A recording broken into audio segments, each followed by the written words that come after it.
A warm good afternoon, dear students. Up till now, in the Pharmacy and Therapeutic Committee, we have discussed what the committee is, what are the objectives of the committee, what is the composition of Pharmacy and Therapeutic Committee, then operations of Pharmacy and Therapeutic Committee we have discussed, and in last lecture in detail we have learn about the role of this Pharmacy and Therapeutic Committee in the drug safety. Today we'll be uh, learning about the role of this committee in adverse drug reaction monitoring program. We know what is adverse drug reaction, which can be defined as any unusual or unexpected reaction which is harmful to the patient, which also having the involvement of the poisoning occurred by the drug categories narcotic, barbiturates, amphetamine, along with the industrial poisoning which are occurring in the patients. So this is what adverse drug reaction. When such problem occurs in the hospital, it is necessary to be noted down what are the problems actually, along with the specific adverse reactions observed in the patient. The hospital pharmacist also have to take down many different details of the patients, which is called as pro forma, having a specific form which is called as monitoring of adverse drug reaction and utilized in maximum hospitals of India. So let us see what is the format of this pro forma. If we see, they have mentioned a few things at the start, that there should not be any blank items. Okay, everything should be written uh, with readable handwriting. Okay, important one. Then you can make any specific tick marks in the correct boxes. Then if possible, you can write or type this format in block letters. That is important one. Okay, see, we are having the figure of this format. Okay, there are actually 20 odd points involved in this format. Okay,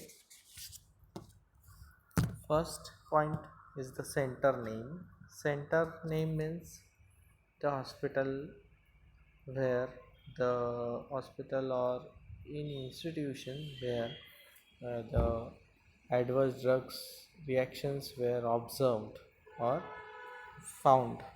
So the center name. Then the patient type, whether the patient is admitted in the hospital or not. Depending upon that, inpatient if it is, then you have to mention 1. If outpatient, you have to mention 2. Okay, type of patient. Then serial number, depending upon the serial which is maintained in the register by that center. Okay, they can allot the center number. Then comes about the patient again. Further, the name of the patient, the detail address, what is complete address of the patient, along with the pin code, okay, for the uh, city or the what in which whatever say area the person is living. Okay, the patient is there. Age of that patient in years. Okay, gender if male 1, if female 2. Okay, then occupation of the patient, then hospital record number. Now this is a bit different. Okay, record number, serial number is different. It can be given as per the forms which were filled up by the patient, and this hospital record number are different from one another. Then next, the 10th information which is to be maintained or to be written is the registration date. On what date you are registering the adverse reaction or the form you are going to fill over here. Then what are the dietary habit? Okay, what type of meal that patient is eating, vegetarian or non-vegetarian that patient is. Okay, one or two. Then other important one is whether the patient is having the habit of smoking. Okay, if no, one. If yes, two. And if yes, from how many years that bad habit which is called as smoking habit is there with that patient. Another, whether the patient is alcoholic. Okay, whether he is having that habit, importantly, yes or no. Again, if it is there, from how much, how many years it is to be mentioned. Then you have to also take down the relevant medical history, if any, possessed by the patient. Like, see, what is the allergy to what allergy, if it is there. Okay? If yes, you have to mention in detail uh, of the food or the medicine or anything, what is the allergic to the patient. So the line given over here, you have to write down about the allergy of that things. Then if the patient has been exposed to some environmental conditions, we know many exposures were there to that, if any reaction takes place with the patient or not, that has to be mentioned. Okay, then occupational exposure has to be mentioned, if yes, in detail. Then this is another important thing, previous drug reaction. If you have undergone any treatment by similar categories of drugs or any other drugs, if the patient has found, okay, any adverse reaction, that has to be mentioned over here. Then for the women, the time of pregnancies which has been there, 0, 1, 2, and the trimester, what is the time has to be mentioned over here. Then if the family of the patient is having any historical background of occurrence of adverse drug reaction, okay, if yes, again in detail has to be mentioned, and if no, can avoid that mentioning it. Then 15th point is background signs or symptoms. Okay, what are the problems observed during the uh, treatment of the what patient or that particular disease? Okay, that has to be mentioned. Then by observing those symptoms, what is the provisional diagnosis, what the pharmacist think at the same instance after observing the problem. They have to be mentioned over here. Depending upon the knowledge or skill possessed by the pharmacist, he can do it. Then 17th one, treatment schedule including traditional medicine. Okay, every type of medicine, whatever the patient is administering, has to be mentioned in this specific format. Okay, there is a table given in short, where it has been written the name of the drug, okay, along with the details, that is a trade name, that is brand name or generic name, whatever it may be, that has to be written. Then indication, okay, what indications are there of the medicines for what it has been used, daily dose, okay, in milligram or injections, whatever it may be, the concentration or has to be mentioned in this case. Route of administration, okay, oral route, subcutaneous route, any possible what route by which it has been administered. Then duration of drugs which has been administered. Next is the date of end of treatment. Now, when the treatment will end or already ended, whatever it may be, depending upon the condition in the hospital of the patient, it has to be mentioned over here. Then, what is the outcome of the management after observing the problems, adverse reactions, uh, what sort of treatment you have given, again after that treatment, what is the outcome, okay, which is called as outcome of management, has to be mentioned over here. Whether the patient has recovered, okay, then mention 1. If the patient is still under prescription or under treatment, you have to mention 2.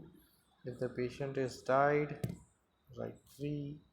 Or if the patient has stopped to do the take medicine, or is not in contact with the hospital, which is called as a lost of follow-up, you have to mention 4.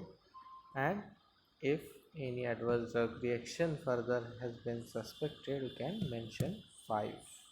So these are the outcome maximum thing, every possible option has been mentioned over here.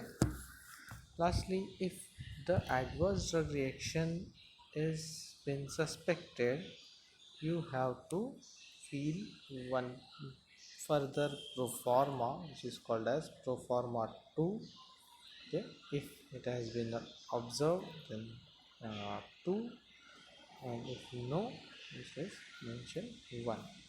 So that is what the format of this adverse drug reaction monitoring, which is regularly done for every patient.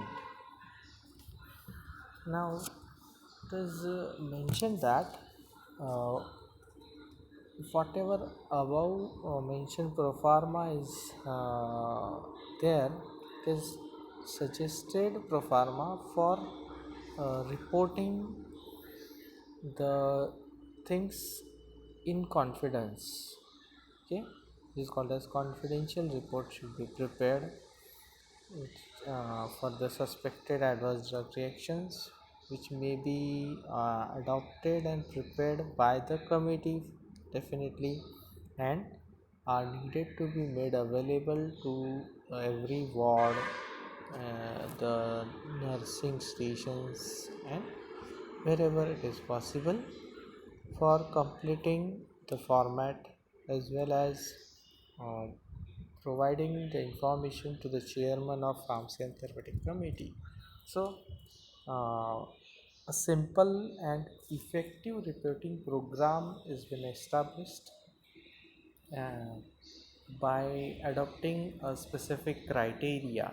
So, as per that criteria, the things are like that. Every case of the adverse drug reaction must be first reported by the attending physician.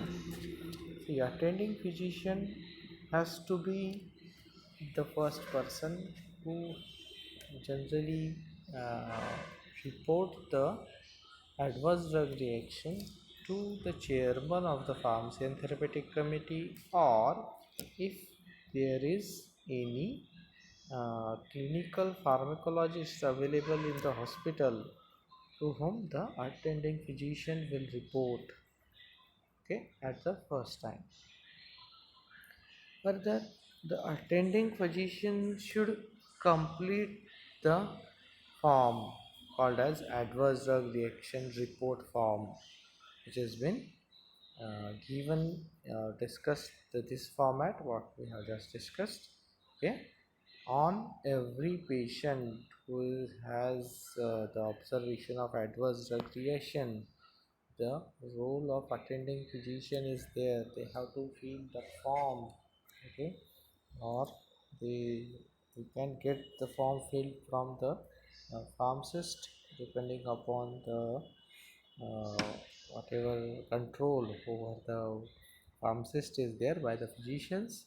Yeah, but as per the rules or as per the format, the role of pharmacist, sorry, the physician to complete this form and report it to the chairman of pharmacy and therapeutic committee if any adverse drug reaction has been observed.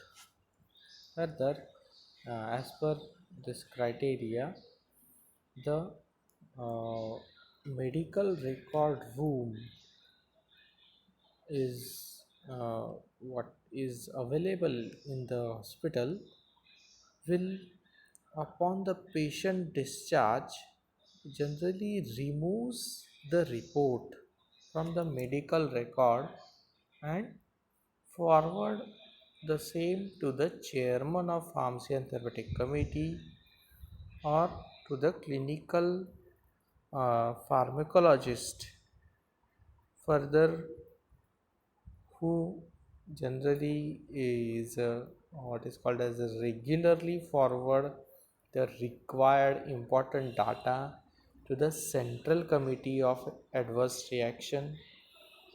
Okay, central committee generally which has been formed by the state government, and if when it is formed, okay, then only it is possible it can be forwarded to that central committee or to the drug control authorities of the state government and the drug controller of India, DCI, which is called as, or can also be forwarded to the constitutions with the bodies of expert like DTAB, called as Drug Technical Advisory Board. So many possible options are there to whom the uh, report of this adverse drug reaction can be forwarded by the chairman. Okay, and once the reports will be forwarded, now the work to take actions accordingly is under uh, the different bodies of state government or authorities, like I just told, central committee on adverse drug reaction, okay, or drug control authority or drug controller of India or DTAP, whoever are, all are having the working province is there in this case, and they can take the actions accordingly. Next point, the automatic stop orders for dangerous drugs. Now, as per this pharmacy and therapeutic committee, we there is a specific what it is called as a procedure, okay, for the problems to be controlled. Generally the problems here, the adverse drug reactions which are possible which is said that the possibilities of such actions are more with the certain categories of drugs, okay, like sedatives, hypnotics, narcotics, anticoagulants, antibiotics. These all drugs are definitely having certain adverse drug reactions, okay, but uh, the extent might be less or more with different patients, but hence they are called as dangerous drugs. And as per this procedure called as automatic stop order for dangerous drugs, in short it can be also assigned as or denoted as ASODD. Okay. Now, as per this order, these just I told what the categories of drugs like narcotics, sedatives, hypnotics, anticoagulants, and antibiotics. Their orders are discontinued automatically. Means what is mentioned in the prescription, okay, uh, according to this order or according to this procedure, they are needed to be stopped after 48 hours. Condition is there unless the order indicates an exact number of doses to be administered. Now, if the physician has not mentioned for how many days it has to be administered, as per this procedure, if it is not mentioned, okay, the administration shall be stopped after 48 hours. Okay, the condition just told if he has not written and if he has that patient sorry if that physician has mentioned for more hours or for more days, it is to be continued further. The another condition, unless he the physician has done again written the same medications for the treatment of patient, or that is called as reorder of medication, okay. So in that condition also it can be continued, but generally it is to be discontinued after 48 hours. The categories of dangerous drugs only. Further, all the orders for the drugs I just told, narcotics, sedative, hypnotics, must be rewritten every 24 hours. Okay, this is again general practice. You will never observe this thing that sedative hypnotics, if the inpatient is there to whom you will be suggesting regularly to administer the this category of drug for 7 days 8 days, okay, generally it is not mentioned. Okay, it is necessary to be uh, regularly monitor the condition of the patient, and according to that, okay, if it is necessary it is again written in the prescription or it has been administered to the patient. In India, uh, at present such kind of issuing this automatic stop orders for dangerous drugs, just I told ASODD, is not practiced. Okay, we are not observing this practice in all hospitals. There are only few hospitals. Okay, actually as per this book they have mentioned, like this book is too much older one. Okay, as per this book what they have mentioned, only the few hospitals like Christian Medical Hospital Vellore, Jaslak Hospital Mumbai, Ascot Group, Mayo Hospital, okay, these are few hospitals were practicing. I don't know now also they are doing or not, but as per this book, they are following this order of automatically stopping the administration of all the dangerous drugs. Okay. Now, next point is the role of this pharmacy and therapeutic committee in developing emergency drug list. Now, we know what is emergency. Okay. Many cases are there, or many patients who are admitted or coming to the hospital, depending upon the situation, which is called as emergency situation.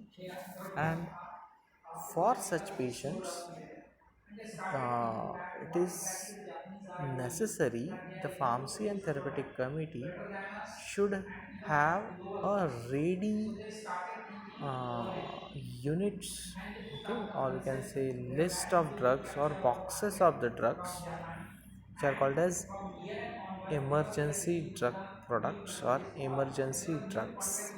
Okay, that list has to be developed, and in the hospital again the pharmacy and therapeutic committee perform the role of developing this emergency drug list. Okay. Since the time factor is very great urgency, we know, okay, if we say the emergency condition, the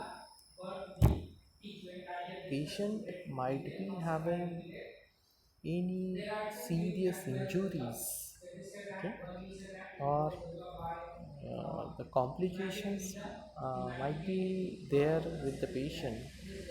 So to save the time, okay, in which regard to find the appropriate or required medicine, okay, if you are not having this list with you or the kits which are called as emergency kit with you, okay, you means the pharmacist or physician may be under, the time may be lost in finding such required medicine.